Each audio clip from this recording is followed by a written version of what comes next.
If your cousin was able to get the seller to pay his buyer's agent's commission, does that mean you're going to be able to get the seller to pay the buyer's agent commission? The answer is no. We actually just had this discussion with one of our team members and their clients.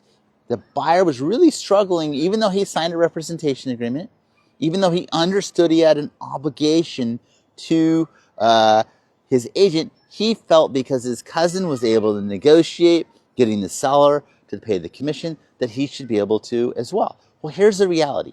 Anytime you're in a negotiation, you don't know what the outcome is going to be.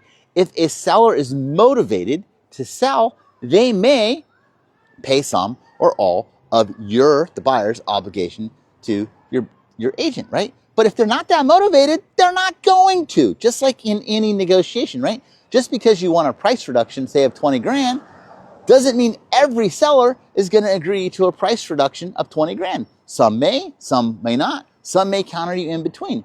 But at the end of the day, and I feel like this message is not quite getting through yet, even though we're over a year into this process, a buyer is hiring an agent. A buyer is required to pay their agent's fee, their professional fee, their commission, right?